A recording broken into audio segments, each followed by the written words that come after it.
Assalamualaikum warahmatullahi wabarakatuh. Salam berbagi. Jika teman-teman ingin berbagi, subscribe, like, dan share supaya saya lebih bersemangat lagi menggali informasi-informasi yang kita butuhkan untuk menggarap airdrop dan cryptocurrency.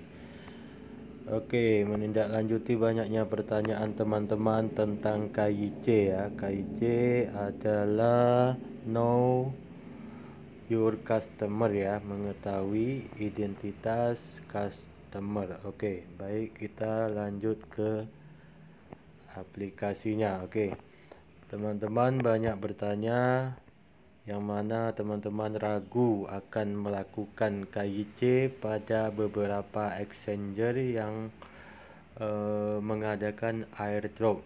Dikhawatirkan penyalahgunaan data ya, apalagi di Indonesia takut digunakan untuk pinjaman online katanya ya. Tapi perlu kita ketahui bahwasanya wajar kita memiliki pertanyaan seperti itu, mungkin karena kita belum mengetahui apa itu KYC. Oke, pertanyaan yang sering muncul ini ya. Yang pertama, apa itu KYC? Yang kedua, tujuan penerapan program KYC. Yang ketiga, dasar kebijakan KYC. Yang keempat, pelaksanaan kerja KYC. Oke, kita masuk yang pertama ya. Yang pertama yaitu apa itu KYC? KYC adalah singkatan dari Know Your Customer ya, mengetahui identitas pengguna ya. Oke, di sini kita bisa baca KYC adalah sebuah tahap yang harus dilalui semua pengguna jasa keuangan. Ini secara umum ya, baik di dalam negeri maupun di luar negeri ya, ketika mereka hendak mendaftarkan diri. Kendati demikian, masih banyak pelanggan yang merasa resah saat harus melakukan proses tersebut.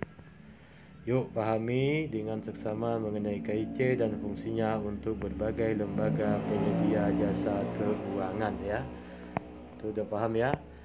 Oke, kita lanjut. Apa itu KYC? KYC adalah Know Your Customer. Adalah sebuah aturan yang ditetapkan oleh institusi keuangan untuk mengetahui identitas nasabah mereka. Hukum ini berfungsi untuk memantau semua kegiatan transaksi nasabah termasuk pelaporan transaksi yang mencurigakan. Dewasa ini tahap pemeriksaan identitas nasabah sudah menjadi kewajiban yang harus diterapkan oleh seluruh institusi jasa keuangan di Indonesia khususnya dan di dunia pada umumnya. Oke, program KYC sendiri itu telah diimplementasikan pada Undang-Undang Nomor 15 Tahun 2022 tentang tindak pidana pencucian uang ya. Ini jelas ya, sudah ada undang-undangnya ya. Aturan yang mewajibkan KYC ya.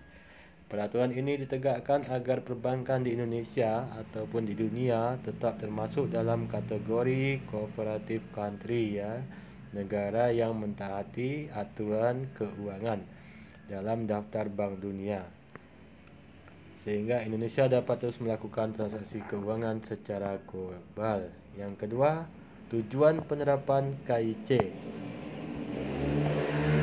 Sebagai negara dengan tingkat pelaksanaan korupsi dan pencucian uang yang tinggi, KYC adalah solusi pemerintah untuk menghentikan kegiatan kriminal ya. Ini untuk Indonesia. Untuk dunia juga seperti itu ya, karena sering terjadi money laundry atau pencucian uang ya. Apalagi di kripto ya, karena pengawasannya sangat sulit karena tidak ada pihak ketiga dalam transaksi kripto ya. Oke. Berangkat dari prinsip tersebut, berikut adalah fungsi dari program KYC yang diterapkan pada berbagai lembaga keuangan.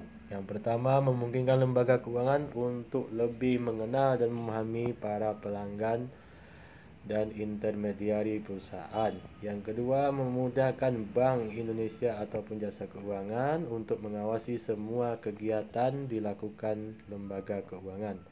Yang ketiga, sebagai langkah utama untuk mengurangi angka korupsi dan pencucian uang.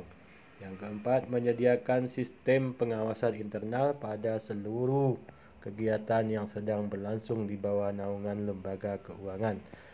Yang terakhir, informasi yang terkumpul dari pelanggan dapat digunakan untuk keperluan investigasi kasus yang bersangkutan dengan tindak pencucian uang. Oke ya, jelas ya. Sebagai program yang secara langsung dibentuk oleh pemerintah. Jadi KIC ini adalah program yang langsung dibentuk oleh pemerintah dari negara manapun ya.